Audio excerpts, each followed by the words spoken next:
Assalamualaikum warahmatullahi wabarakatuh. Nama saya Riza Indriani, NIM T2018-3073. Di sini saya bersama rekan saya, Saudari Solehatul Inayah, akan menjelaskan tentang peran sekolah dalam pendidikan multikultural. Nah, yang pertama, di sini saya akan menjelaskan tentang poin A, yaitu peran sekolah dalam pendidikan multikultural, dan poin B, yaitu strategi sekolah dalam proses pendidikan multikultural. Langsung saja pada poin A, yaitu peran sekolah dalam pendidikan multikultural.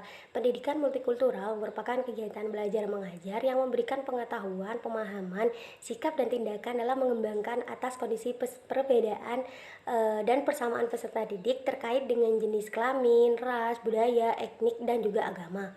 Lembaga pendidikan memiliki peran yang sangat penting dalam perkembangan kemampuan peserta didik untuk memiliki pengetahuan, sikap, dan bertindak dalam menghadapi realita kehidupan yang berkemajuan dan berkeadilan yang didasari atas perbedaan multikultur dan juga multietnis.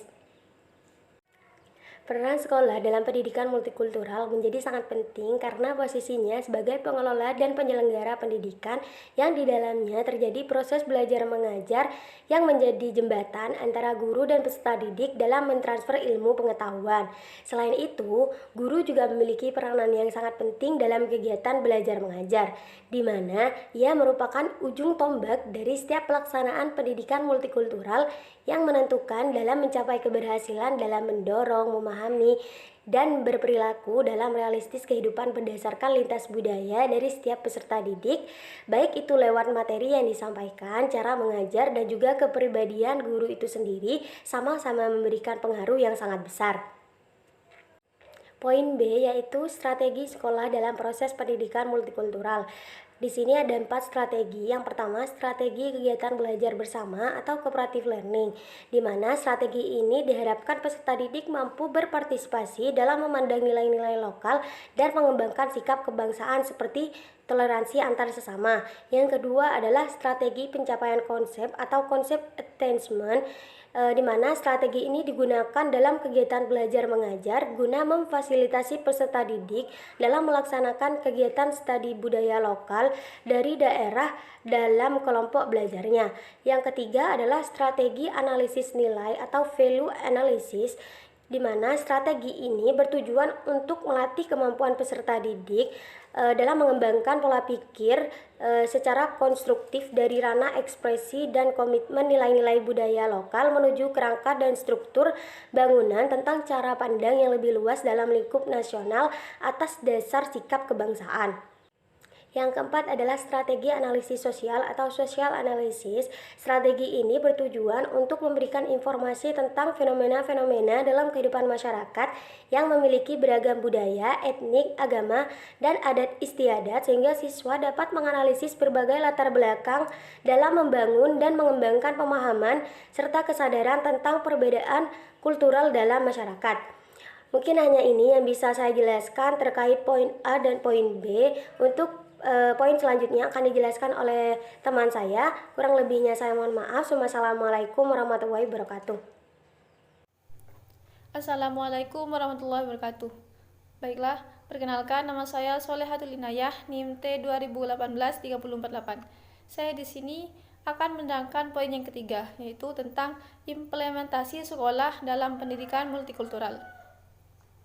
Di sini perlu diketahui, kultur sekolah pada praktiknya mencakup aspek-aspek bagaimana aspek di sekolah, pengaturan di sekolah, pengaturan jadwal di sekolah, kurikulum pada tingkat satuan pendidikan, dan kondisi demokrasi warga di sekolah, sehingga menimbulkan kesan sekolah yang bersahabat, angkuh, dan juga sebagainya.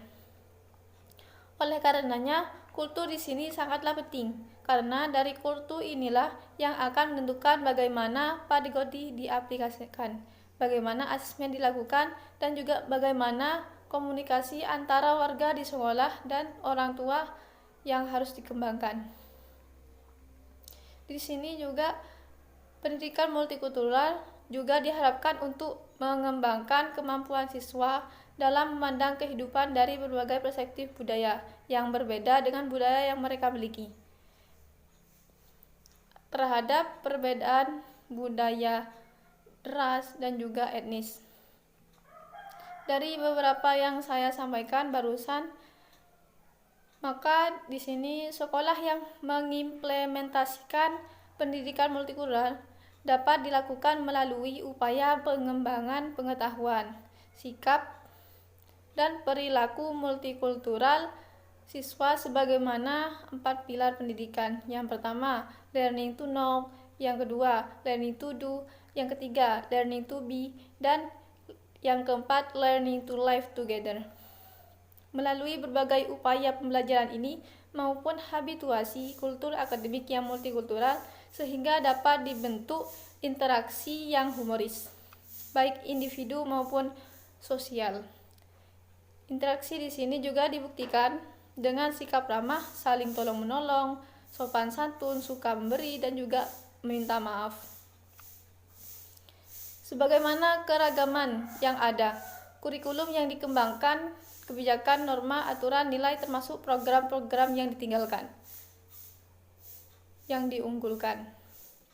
Melalui elemen-elemen tersebut, yakni visi dan misi kurikulum, serta kultur madrasah merupakan sarana dalam menanamkan nilai Islam multikultural dalam membentuk aktivitas ataupun kegiatan-kegiatan kurikuler.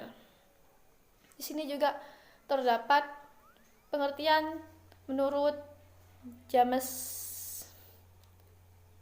yaitu konsep pendidikan dengan wawasan multikultural adalah konsep ataupun ide sebagai rangkaian kepercayaan dan penjelasan yang mengakui dan menilai pentingnya kekayaan budaya dan etnis dalam membentuk gaya hidup, pengalaman sosial, identitas pribadi, dan kesempatan-kesempatan pendidikan yang individu, kelompok, maupun negara.